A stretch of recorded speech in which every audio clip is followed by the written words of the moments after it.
Bismillahirrahmanirrahim. Assalamualaikum warahmatullahi wabarakatuh. Alhamdulillahirabbil alamin. Wa bihi nasta'inu ala umuri dunya waddin. Asyhadu an la ilaha illallah wa asyhadu anna Muhammadar Rasulullah. Allahumma shalli ala sayyidina Muhammad wa ala ali sayyidina Muhammad. Amma ba'du. Kepada yang terhormat Bapak Badruddin Muhammad Kodam MPD selaku pembimbing mata kuliah Al-Quran, dan kepada teman-teman semua yang kami sayangi dan kami banggakan.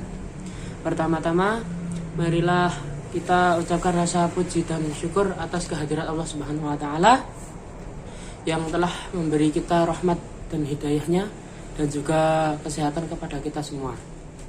Tak lupa sholawat dan salam kita haturkan kepada Nabi Muhammad SAW yang kelak akan diharapkan syafaatnya di yaumil qiyamah nanti. Amin. Kami dari kelompok 6 akan mempresentasikan materi tentang pengertian ilmu makhraj dan tajwid, tahsin Al-Quran, serta hukum melakukan Al-Quran. Adapun anggota kelompok 6 yaitu pertama Ibnu Said Alki, kedua Devi Anggraini, ketiga Husnul Fatimah, yang keempat Fitri Dwi Desianti, yang kelima Muhammad Nasrullah, dan keenam Anida Fitria Solawati. Nama saya Fitri Dwi Desianti dengan NIM 213111028. Saya akan menjelaskan materi tentang pengertian ilmu makhraj. Makhraj ditinjau dari morfologi berasal dari fi'il madi yaitu khoroja yang berarti keluar. Sedangkan bentuk jamaknya yaitu makhoriju yang berarti tempat-tempat keluar. Pengertian secara bahasa, makhraj ialah maudu'il khuruj yang berarti tempat keluar. Sedangkan secara istilah, makhraj adalah suatu nama tempat yang daripadanya bunyi atau huruf itu dibentuk. Jadi dapat disimpulkan makhorijul huruf yaitu tempat-tempat keluarnya huruf pada waktu huruf itu dibunyikan atau diucapkan. Pembagian makhorijul huruf. Semua huruf hijaiyah itu mempunyai makhraj atau tempat keluarnya sendiri. Secara umum, makhorijul huruf terbagi menjadi 5 bagian yang terdiri atas 17 makhorijul huruf. Berikut adalah beberapa rinciannya.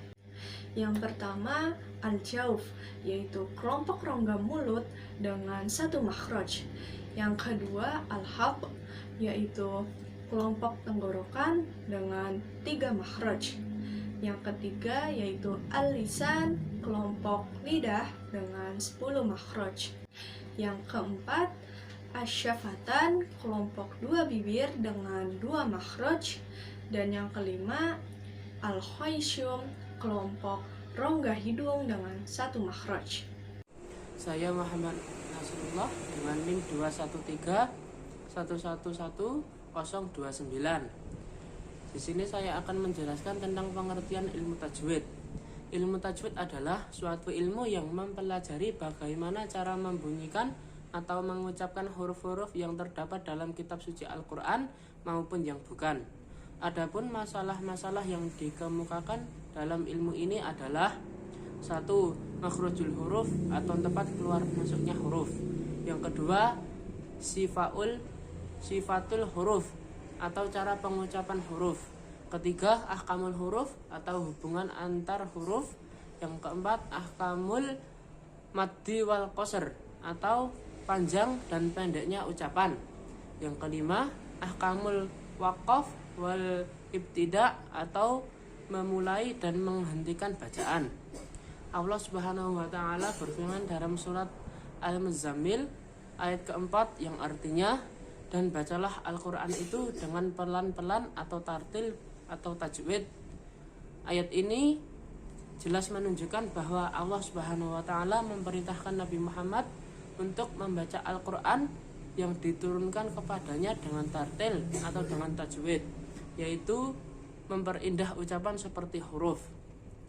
Sekian materi yang dapat saya sampaikan.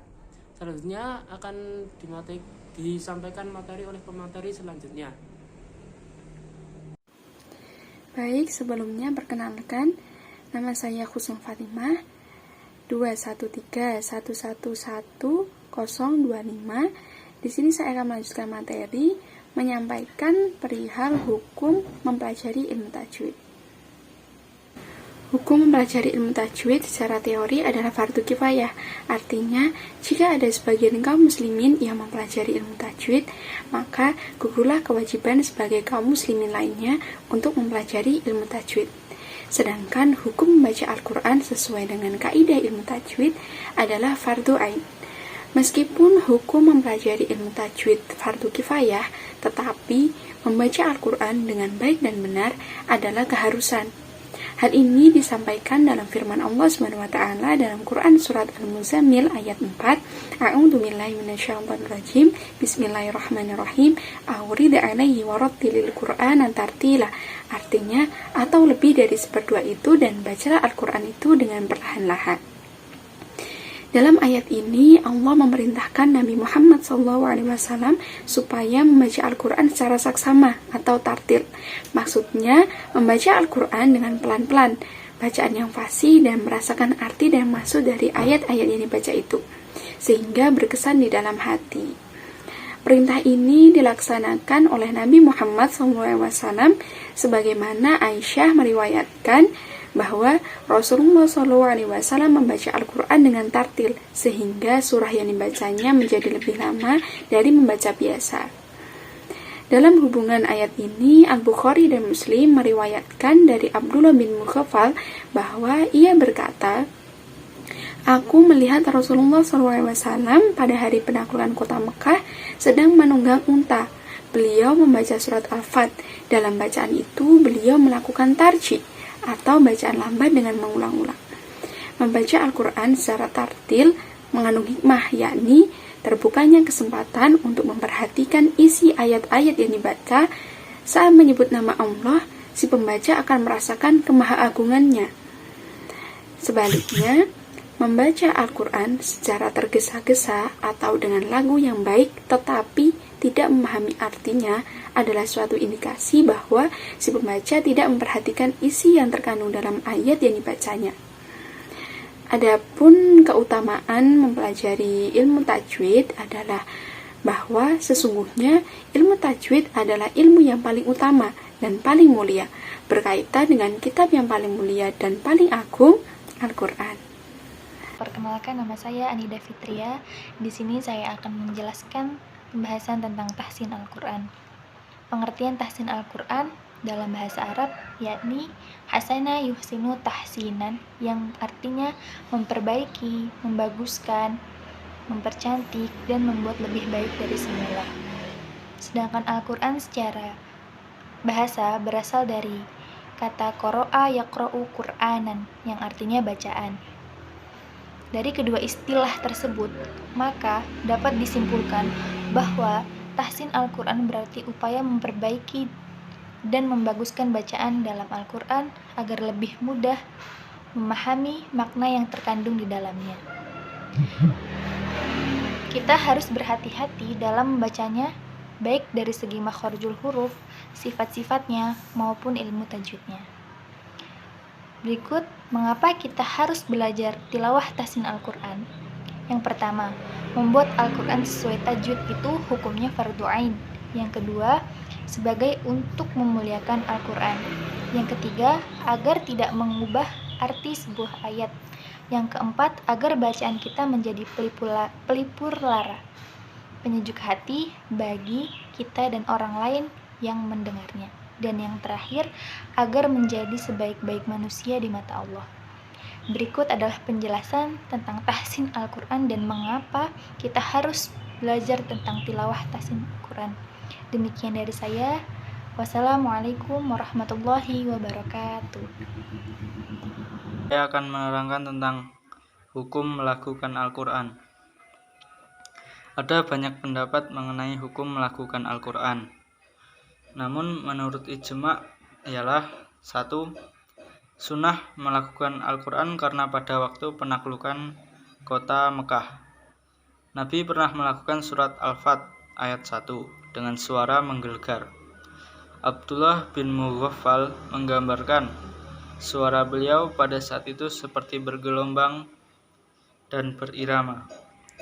2. Mereka yang setuju melakukan bacaan Al-Quran, inilah pendapat ulama dari mazhab Syafi'i dan Hanafi. Pendapat ini dipegangi oleh Umar bin Khattab, Ibnu Mas'ud, Ibnu Abbas, Abdurrahman bin Al-Aswad bin Zaid, Abu At-Tabari, Abu Bakar bin Al-Rabbi, dan lainnya. 3. Jabir bin Abdullah berkata, dari setiap pembicaraan Nabi nampak tartil dan tarsil, bagus dan elok kedengarannya. Maka tidak heran kalau beliau suka akan lagu Al-Quran, sebagaimana tampak pada sabda beliau yang artinya, bukan dari kami siapa yang tidak melakukan Al-Quran. Hadis rawahu Bukhari dan Abu Hurairah, Ahmad dalam musnadnya, Abu Daud, Ibnu Hibban dalam sahihnya, Hakim dalam Mutradok dari Sa'ad bin Abi Waqqas. Yang keempat, Ibnu Qudamah memandang hal itu tidak mengapa, karena tidak memandang bahwa melakukan Al-Quran dengan bagus lebih berkesan akan ijaznya Al-Quran berdasarkan sabda Nabi, hiasilah Al-Quran dengan suaramu. Demikian dari saya. Perkenalkan, nama saya Devi Anggraini, NIM 213111024. Di sini saya akan menjelaskan pendapat lainnya mengenai hukum melakukan Al-Quran. Yang pertama, ada juga yang tidak memperbolehkan dilakukan Al-Quran itu dengan alasan bacalah Al-Quran dengan bahasa Arab. Takutlah akan lagu orang fasik dan pembuat dosa besar. Yang kedua, menolak dan tidak setuju melakukan bacaan Al-Quran. Ini adalah pendapat ulama mazhab Maliki dan Hambali. Pendapat ini dipegangi oleh sahabat Anas bin Malik, Sa'id bin Al-Musayyab, Sa'id bin Jubair, Al-Asim bin Muhammad, dan lainnya.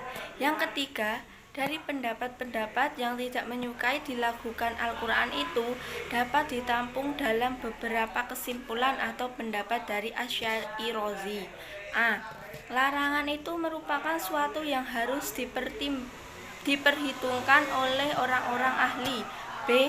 Sama sekali melarang dilakukannya Al-Quran dan azan yang berirama seperti diperintahkan Allah sendiri dalam Al-Quran yang seharusnya dibaca dengan tartil dan tarsil. C. Larangan dan kebencian berlaku bagi mereka yang tidak memenuhi syarat, kaidah, dan ketetapan yang berlaku. Yang keempat, hukum membaca Al-Quran dengan varian lagu tersebut ialah makruh. Opsi ini menjadi rujukan sejumlah ulama masa kini seperti Syekh Muhammad Abu Zahrah. Sehingga dapat disimpulkan bahwasanya hukum melakukan Al-Quran terdapat banyak perbedaan, baik itu sunnah, diperbolehkan atau makruh, diperbolehkan atau mubah, makruh, bahkan ada yang mengatakan haram. Jadi dari diri kitalah yang menyikapi akan berbagai pilihan ini. Demikian materi yang dapat kelompok kami sampaikan. Apabila ada salah kata atau salah ucap yang kurang berkenan di hati semuanya, kami mohon maaf. Billahi taufiq wal hidayah. Wassalamualaikum warahmatullahi wabarakatuh.